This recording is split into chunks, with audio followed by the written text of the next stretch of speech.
जय महाराष्ट्र, मी अनिकेत खबरदार मध्ये तुमचं स्वागत।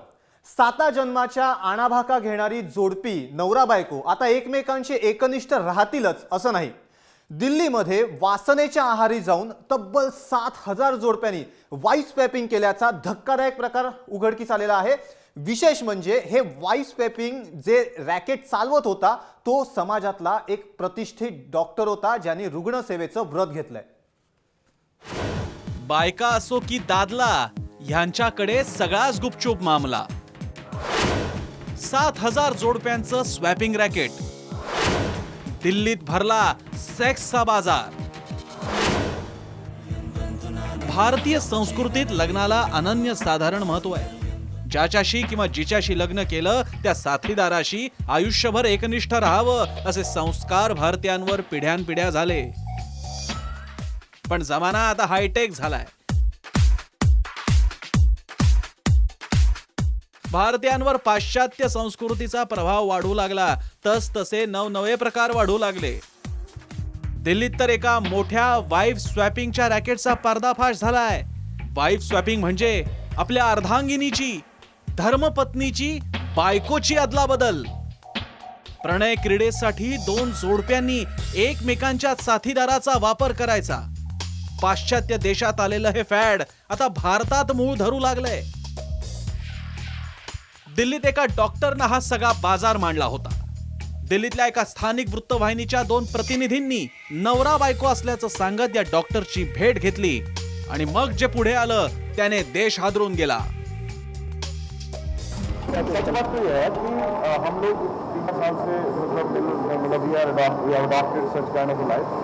पहले जैसे बड़े हेजिटेशंस और बहुत इनहिबिशंस थे, इनहिबिशंस खत्म हो गए। बल्कि सच बात ये है कि after coming into such kind of a circle, I found it is very nice, very stimulating। और एक और बात बताऊं, इस लाइन में आ जाओगे, it is like addiction। अच्छा लगा सभी के सब साथ में। नहीं तुझे वही चाहिए, मतलब हाँ, सब लोग साथ में, मुझे तो बहुत ज़्यादा अच्छा लगता है, ज़्यादा अच्छा होता है। डॉक्टरकडे जे लोक रजिस्ट्रेशन करायचे आणि जे वाईफ स्वॅपिंग साठी जायचे ते डॉक्टरला पैसे द्यायचे। या डॉक्टरकडे दिल्लीतल्या तब्बल 7000 जोडप्यांनी रजिस्ट्रेशन केल्याचं सांगण्यात येत आहे। दिल्लीतल्या डॉक्टरांच्या निमित्तानं एकच प्रकरण समोर आलंय, पण प्रत्यक्षात मात्र हजारो जण या वाईफ स्वॅपिंगचा आनंद लुटत असल्याचं जाणकार सांगतात। पुरुष प्रधान भारतीय संस्कृतीत पुरुष आणि महिलेचे संबंध बरोबरीचे नाहीत। त्यामुळे कित्येक वेळा नवऱ्याकडून होणाऱ्या जबरदस्तीमुळे बायकोला या वाईफ स्वॅपिंग मध्ये स्वतःला सहभागी करून घ्यावं लागत होतं। आप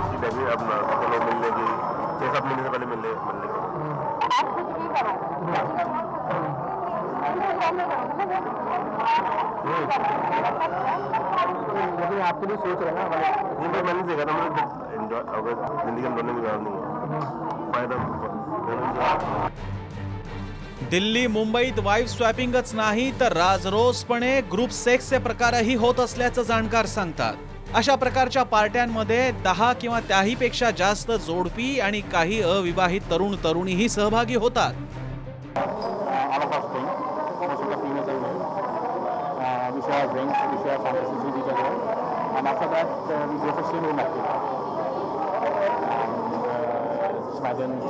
There's a hall and all the people are in the same room, in the same hall, and we go for all the kind of parties। इंटरनेटवर अशा अनेक साइट्स आहेत ज्यांच्या मदतीनं वाईफ स्वॅपिंगची इच्छा असणारे आपली हौस पूर्ण करतात। याची सुरुवात ईमेल आणि व्हॉट्सअॅपनं होते। हे तरुण आपापल्या बायकांचे फोटो व्हॉट्सअॅप आणि ईमेलवर पाठवतात, मग ठरतात वाईफ स्वॅपिंगच्या पार्ट्या। फार नजरेत भरणार नाही, मात्र बऱ्यापैकी कम्फर्टेबल आणि महागड्या हॉटेलच्या हॉलमध्ये यांच्या पार्ट्या रंगू लागतात। रात्र जसजशी चढत जाते तसतसा मद्याचा आणि मदनाचा अंमल चढू लागतो आणि मग याच पांढरपेशा समाजातून आलेल्या तरुण तरुणींचे स्त्री पुरुषांचे लैंगिक व्यवहार सुरू होतात।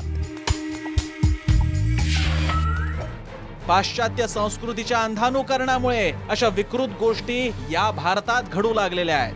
स्त्री पुरुषांच्या लैंगिक संबंधाला बाजारू स्वरूप आणणाऱ्या अशा प्रवृत्तींपासून रहा सावधान।